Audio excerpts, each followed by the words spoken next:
que você acharia de tomar um cafezinho com a morte? É sobre isso que vamos falar hoje, mais especificamente do livro Até que a Morte nos Ampare, de Marcos Martins. Gente, esse livro, ele é simplesmente incrível, né? Tanto que eu já postei review dele no Instagram e no TikTok há muito tempo atrás, no início desse ano, enfim. Eu tô sempre pregando a palavra desse livro, porque ele é simplesmente maravilhoso. Eu já li esse livro umas 6 vezes, eu meio que sei ele de cor. E mudando de assunto, vamos lá! Gente, esse livro, ele conta a história de Marcos, que toda noite ele recebe uma visita da Dona Morte, a nossa querida ceifadora, e ela simplesmente chega lá no quarto dele, oferece, né, um cafezinho ou um chá, para quem não gosta de chá, isso tá bem claro aqui, e leva ele para o mundo dos mortos. Mas não ele em si, o espírito dele, a alma dele. Por quê? Porque Marcos, ele é um contador de histórias.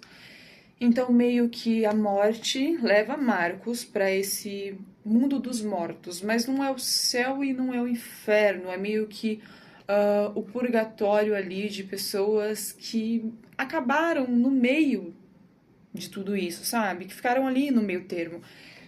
Então, o livro em si conta a história especificamente de Rosa, uma garota de 17 anos que foi assassinada no dia do seu casamento. Então, meio que ali no início, o livro ele te dá ali, né, uma ambientação de como é o local, né? Tanto que quando eles vão chegando até a casa de Rosa, ela mora em uma espécie de casinha. Eu não sei descrever, mas tem flores, né? E aí, quando o Marcos ele entra para conhecer a Rosa, ele percebe que ela é muito bonita, mas um lado do rosto dela é de caveira. Então, meio que, tipo assim, o lado que tá inteiro é bonito e o lado que tá de caveira é meio que uma ambientação de que ela de fato está morta, né?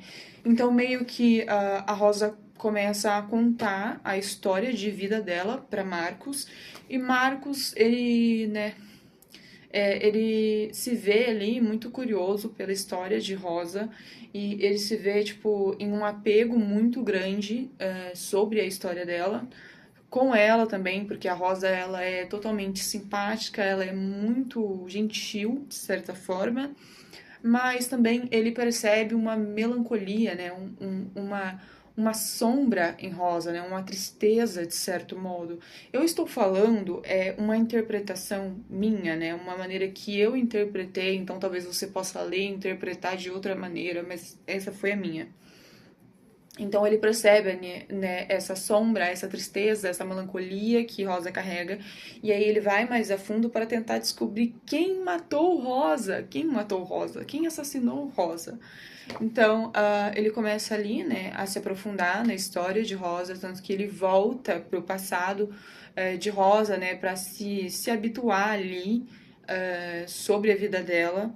E aí ele descobre várias coisas, né, que naquela época era um casamento arranjado, né?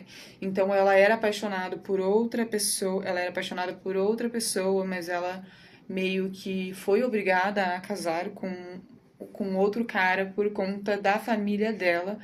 E no dia do casamento ela é simplesmente assassinada e ela ficou justamente nesse meio termo porque ela não sabe quem a matou, ela não sabe como ela morreu, ela não sabe quem matou ela.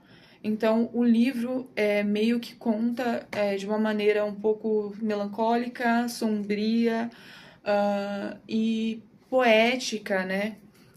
O que de fato aconteceu com Rosa, e não só com Rosa, né? Porque acontece ali no mundo dos mortos, inclusive. E o livro todo, ele é meio que narrado como se o escritor estivesse falando com você, leitor, que tá lendo, sabe? Então eu acho isso muito incrível, tanto que, quer ver, eu vou abrir aqui, ó, Caro leitor, convido você a fazer mergulho. Daí ele vai falando, ó, mas calma, muita calma nessa hora, caro leitor. Nosso autor não nos deixa só, nem por um segundo. Ele fica conosco em cada ponto, vírgula, aspas, parágrafo. Que bom, não é? Já pensou você ficar sozinho com ela mesma? Você sabe quem é? A Dona Morte. Então, é meio que narrado pelo escritor. Então, eu acho, assim, muito incrível, porque é meio que uma conversação, né, do escritor com o leitor ali em si. Então, você fica meio que muito preso, né, muito inerte naquilo dali, naquela leitura, e eu acho totalmente incrível. Eu não vou contar quem assassinou Rosa, porque eu não vou dar esse spoiler, porque é o plot principal, e que plot que é desse livro, tá? Então eu acho assim, que se você gosta de um cafezinho com a morte, ou pelo menos tem curiosidade de como é tomar um cafezinho com a morte, você deveria ler esse livro, que é Até que a Morte nos Ampare, de Marcos Martins.